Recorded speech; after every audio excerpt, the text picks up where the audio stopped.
verse 52, sabi niya, and Jesus kept in wisdom, full of statures and found favor in the sight of God and in the sight of men. Sa Tagalog, si Jesus ay lumago na matalino at kinalugdan ng Diyos, pati na ang mga tao. By next year siguro, kailang oras na lang ay magpapalit na ang taon. Makagawa tayo ng isang takbuhin sa 2007 na maging maganda.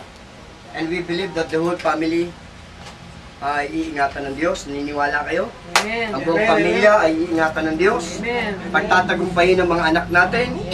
Magsisipag-aral, magsisipag-trabaho, maingatan sila. Kasama ng ating mga magulang, bigyan sila ng kalusugan ng Diyos. Yung nasa bahay ngayon na hindi naging kasama, dalangin din natin na alawin sila ng Panginoon. Tayo manalangin sa Diyos. Ama, maraming salamat po sa pagtitipon ng iyong mga anak sa sambayang ito. Narito sila, Panginoong Diyos, upang alalahanin ang kabutihan mo. Taong-taon ginagawa nila ito, Panginoon. At nakasusumpong sila ng kagalakan sa piling ng isa't isa.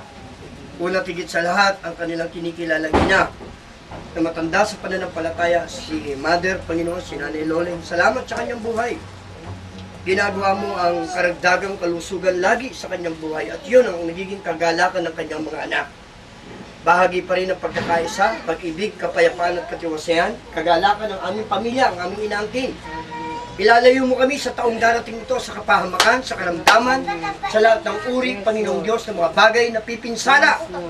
At sa pangalan ni Jesus, inaangkin namin, Panginoon, ang mayamang pag-ibig, sumagana sa kabuhayan, sumagana sa kinabukasan, sa mga magsisipagtapos ng pag-aaral at sa magsisipaghanap buhay. Huwag bilang makalimutan na mayroon Diyos na nagpapala sa kanilang mga buhay. Amay, pinagkakatiwala ko sa ang pamilyang ito.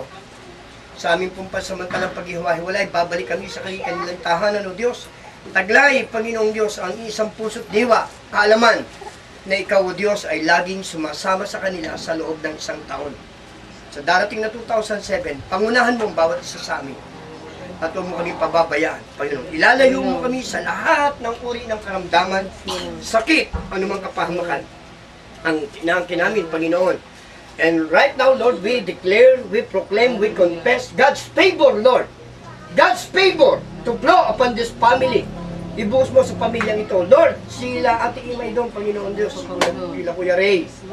Panginoong Diyos, maski na sila Neneng, sila Sunny, si Nichols, San Marie, Panginoong Diyos, si Noel, ang kanyang pamilya, si Winnie, Lord, si Tintin, even Lord, maski na si Joshua, Panginoong Diyos, lahat sila na naroon.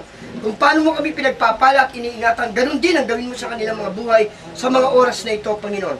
At inaangkin namin ang kagalakan sa pagtitipon sa bawat pamilya, kapayapaan din sa panibagong taon at tagumpay sa lahat ng uri ng paghahanap buhay at ang paglilingkod. Purihin ka, O Diyos, dinadalangin po namin, Panginoon, ang iyong basbas at bendisyon ay igawad sa aming mga buhay. Sa pangalan ng Diyos Ama, Diyos Anak at Diyos Espiritu Santo, sa pangalan ni Jesus, ang lahat ay magsabi ng Amen. Amen. Happy New Year! Happy New Year!